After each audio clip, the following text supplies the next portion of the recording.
अस्सलाम वालेकुम दोस्तों। उम्मीद करता हूँ आप खैरियत से होंगे। मैं भी खैरियत से हूँ। आज की स्टोरी बहुत इंटरेस्टिंग होने वाली है। स्टोरी का टाइटल तो आप सब देख ही चुके होंगे। तो चलते हैं स्टोरी की तरफ। स्टोरी की तरफ जाने से पहले जो लोग मेरे चैनल पर नए हैं उनसे गुजारिश है कि मेरे चैनल को लाइक एंड सब्सक्राइब ज़रूर करें ताकि नेक्स्ट वीडियो का नोटिफिकेशन आप सबको मिल सके। तो चलते हैं स्टोरी की तरफ। विक्रम और इसके 3 दोस्त रोहित, समीर और अजय एक पुराने कब्रिस्तान की तरफ बढ़ रहे थे। कब्रिस्तान शहर के बाहर एक वीरान इलाके में था, जहां जाने की हिम्मत कोई नहीं करता था। रात का वक्त था और हवा में एक अजीब सी खनकी थी। विक्रम ने दोस्तों से कहा, क्या तुम्हें वाकई लगता है कि यहाँ कुछ अजीब होगा? रोहित हंसते हुए बोला, ये सब तो बस कहानियां हैं, कुछ नहीं होगा। जैसे ही वो कब्रिस्तान के गेट के करीब पहुंचे, दरवाज़ा खुद ब खुद चरचराते हुए खुल गया। समीर ने हैरानी से कहा, ये तो अजीब बात है। अजय ने मजाक में कहा, शायद अंदर कोई हमारा इंतज़ार कर रहा है। वो चारों आस्ता आस्ता कब्रिस्तान के अंदर दाखिल हो गए। अंदर दाखिल होते ही हवा में सरगोशियों की आवाज़ें सुनाई देने लगीं। विक्रम ने इर्द गिर्द देखा, लेकिन वहाँ कोई नज़र नहीं आया। ये आवाज़ें कहाँ से आ रही हैं? समीर ने घबरा कर पूछा। अचानक एक पुरानी कब्र के करीब से करकराने की आवाज़ आई। अजय ने रोशनी डाली तो वहाँ एक पोशीदा कब्र दिखाई दी। रोहित ने कब्र के करीब जाकर मिट्टी को हाथ लगाया। जैसे ही इसने ऐसा किया, कब्र की मिट्टी खुद ब खुद हिलने लगी। अचानक एक हड्डी नुमा हाथ कब्र से बाहर निकला। चारों खौफ के मारे पीछे हट गए। ये मुमकिन नहीं, विक्रम ने चीखते हुए कहा। जैसे ही वो भागने लगे, दरवाज़ा जोरदार आवाज़ के साथ बंद हो गया। वो चारों दरवाजे की तरफ दौड़े, लेकिन वो बंद हो चुका था। अचानक कब्रिस्तान में एक मध्यम सी रोशनी नमूदार हुई।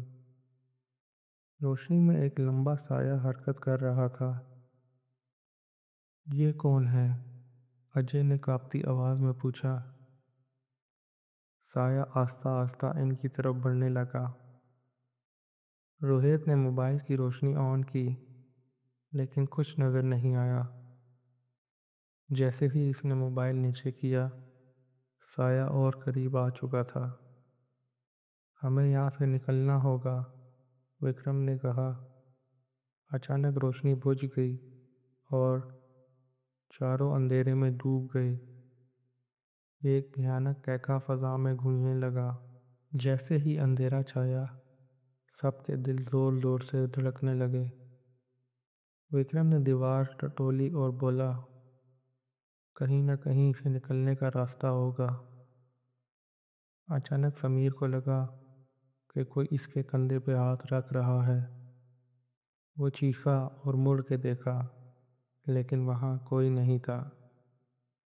रोहित ने मशवरा दिया कि अलग अलग होकर रास्ता तलाश करें।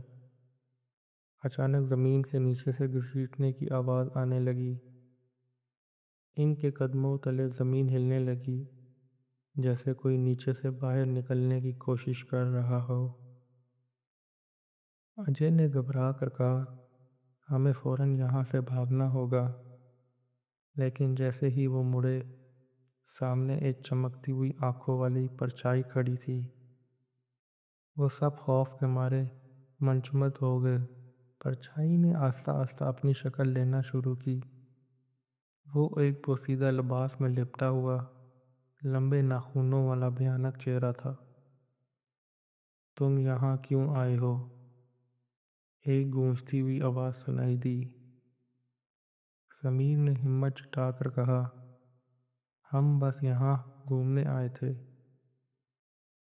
वो मखलूक एक शैतानी हंसी हंसने लगी। जो यहाँ आता है वो वापस नहीं जा सकता। आवाज़ गूंजी।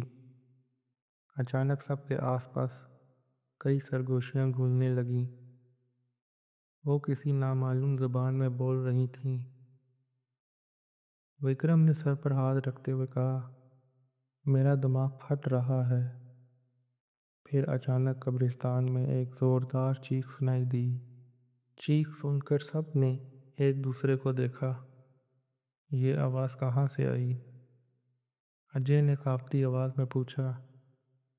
समीर ने एक पुरानी कब्र की तरफ इशारा किया। वहाँ से। अचानक वो कब्र जोर जोर से हिलने लगी। मिट्टी ऊपर उड़ने लगी और एक पोशीदा ताबूत नजर आया। ताबूत का ढक्कन आस्ता आस्ता खुद ब खुद खुलने लगा। अंदर एक सड़ी गली लाश पड़ी थी जिसकी आंखें खुल चुकी थीं। लाश के होंठ हिलने लगे जैसे वो कुछ कहने की कोशिश कर रहे हों। भागो, विक्रम चीखते हुए बोला। वह सब तेजी से कब्रिस्तान के दूसरे कोने की तरफ भागे।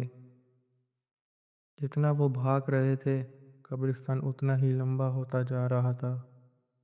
ऐसा लग रहा था जैसे वो किसी जाल में फंस चुके हैं।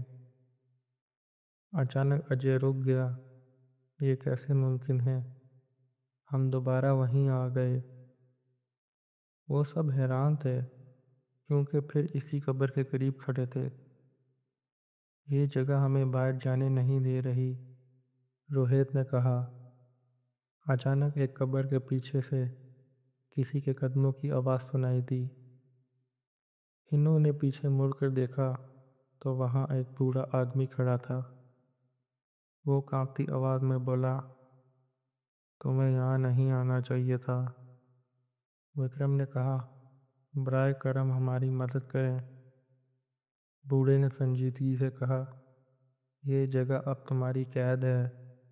वो बूढ़ा आदमी इनकी तरफ बढ़ा।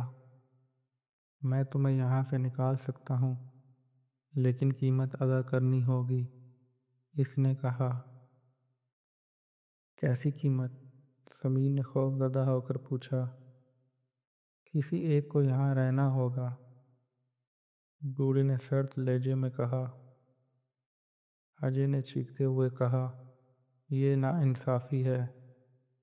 बूढ़ा हंसने लगा, यही असूल है और तुमने इन्हें तोड़ दिया है।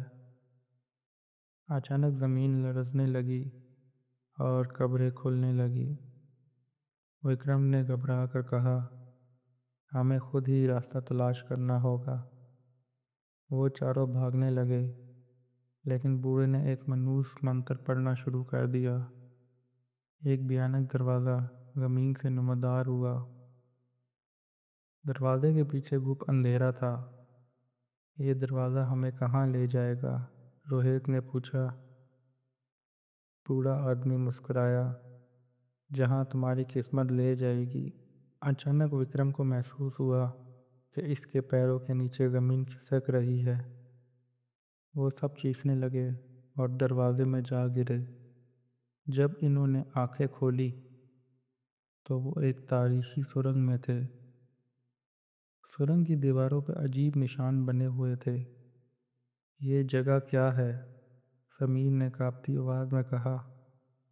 अचानक पीछे से किसी के कदमों की आवाज़ आई। वो सब मुड़ के देखने लगे, मगर वहाँ कुछ नहीं था। विक्रम ने दीवार पर हाथ फेरा तो वो बर्फ़ की तरह ठंडी थी। ये जगह कब्रिस्तान से ज़्यादा खौफनाक लग रही है। अचानक सुरंग में एक लरज़राखेज़ आवाज़ गूंजी, वापस जाओ या हमेशा के लिए खो जाओ। चारों दोस्त एक दूसरे को खौफज़दा नज़रों से देखने लगे। रोहित ने कहा, हमें इस सुरंग से निकलने का रास्ता ढूंढना होगा। अचानक सुरंग की दीवारों पर लाल रंग की आंखें नमदार होने लगीं। वो आंखें सबको घूर रही थीं, जैसे इनकी जान लेना चाहती हों।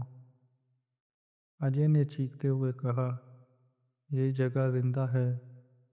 दीवारों से साए निकलकर इनकी तरफ बढ़ने लगे। वो सब खौफ से चीखते हुए सुरंग में दौड़ पड़े। दौड़ते दौड़ते वो एक खुली जगह पर पहुंच गए। वहां चारों तरफ इंसानी कद के साए मौजूद थे। वो मखलूक़ात बगैर चेहरे की थीं, लेकिन इनकी मौजूदगी दिल दहला देने वाली थी। ये कौन है? विक्रम ने कांपती आवाज़ में कहा। अचानक वो साए सरगोशियाँ करने लगे।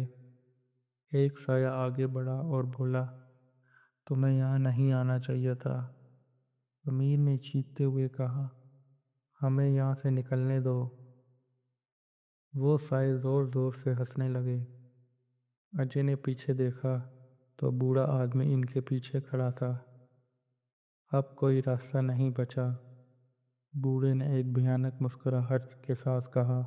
बूढ़े आदमी ने ज़मीन पर एक दायरा बनाया। ये दायरा तुम्हारे फैसले का मुकाम है, वो बोला। रोहित ने गुस्से से कहा, हम किसी का फैसला नहीं सुनेंगे। अचानक ज़मीन के नीचे से तेज़ चीखों की आवाज़ें आने लगीं। बूढ़ा हंसते हुए बोला, अब वक्त आ गया है कि तुम में से एक कुर्बान हो। विक्रम ने कहा, ये सब बकवास है, हम सब यहाँ से निकलेंगे।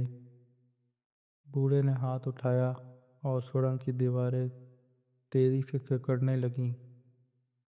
वो चारों दायरे के अंदर फंस गए। अब चुनाव करो, वरना तुम सब मारे जाओगे, बूढ़ा बोला। अचानक समीर का जिस्म कँपकँपाने लगा और इसकी आंखें सफ़ेद हो गईं। समीर ने गैर इंसानी चीख मारी और ज़मीन पर गिर गया। इसके जिस्म से काला धुआं निकलने लगा। ये क्या हो रहा है? विक्रम ने चीखते हुए कहा। बूढ़ा बोला, वो मुंतखब हो चुका है। अचानक समीर का जिस्म ज़मीन में धंसने लगा। रोहित और अजय ने इसे खींचने की कोशिश की, लेकिन वो गर्म राख में बदलने लगा। समीर चीखते हुए बोला, मुझे बचाओ, लेकिन चंद लम्हों में वो मुकम्मल तौर पर गायब हो गया। ज़मीन हिलना बंद हो गई और दायरा मिट गया। बूढ़े ने एक गहरी सांस ली और बोला, अब तुम जा सकते हो। विक्रम, रोहित और अजय ने हैरानी से एक दूसरे को देखा। ये सब एक खेल था, अजय ने कांपते हुए कहा। बूढ़ा मुस्कुरा कर बोला, ये हमेशा से होता आया है। अचानक सुरंग की दीवारें शिफाफ होने लगीं और कब्रिस्तान नज़र आने लगा। दरवाज़ा एक बार फिर खुल गया। विक्रम ने गुस्से से कहा, यह सब तुम्हारा मंसूबा था। बूढ़े ने एक सर्द हंसी हंसी। क्या तुम वाकई सोचते हो कि मैं इंसान हूँ? अचानक इसका चेहरा पिघलने लगा और वो एक स्याह धुआं बनकर गायब हो गया। वो तीनों तेजी से कब्रिस्तान के दरवाजे की तरफ भागे। जैसे ही वो बाहर निकले, दरवाज़ा ज़ोरदार आवाज़ से बंद हो गया। वो तीनों भागकर शहर के अंदर पहुँचे। ये क्या हुआ? क्या ये ख्वाब था? रोहित ने हैरानी से पूछा। विक्रम ने कहा, नहीं, ये हकीकत थी और हमने समीर को खो दिया। अचानक अजय ने अपने हाथ पर एक निशान देखा, वही निशान जो कब्रिस्तान के दरवाजे पर बना था। ये क्या है? अजय ने खौफज़दा होकर कहा। विक्रम ने भी अपनी कलाई देखी, वहाँ भी निशान था। रोहित ने कांपते हुए कहा, हम कभी आज़ाद नहीं होंगे। अचानक इनके पीछे वही बूढ़ा आदमी नज़र आया, जो हल्की आवाज़ में बोला, कुछ चीज़ें ख़त्म नहीं होती। ये कहानी हमेशा के लिए इन तीन दोस्तों की ज़िंदगी बदल चुकी थी। क्या वो वाकई बच गए थे, या कब्रिस्तान की नौसत हमेशा इनके साथ रहेगी? शायद कुछ सवालों के जवाब कभी नहीं मिलते। तो ये थी दोस्तों आज की स्टोरी। उम्मीद करता हूँ स्टोरी आपको पसंद आई होगी। मज़ीद स्टोरी सुनने के लिए चैनल को लाइक एंड सब्सक्राइब कीजिएगा ताकि नेक्स्ट वीडियो का नोटिफिकेशन आप सबको मिल सके। अब तक के लिए इजाज़त दीजिएगा। मिलते हैं नेक्स्ट वीडियो में। अल्लाह हाफ़िज़।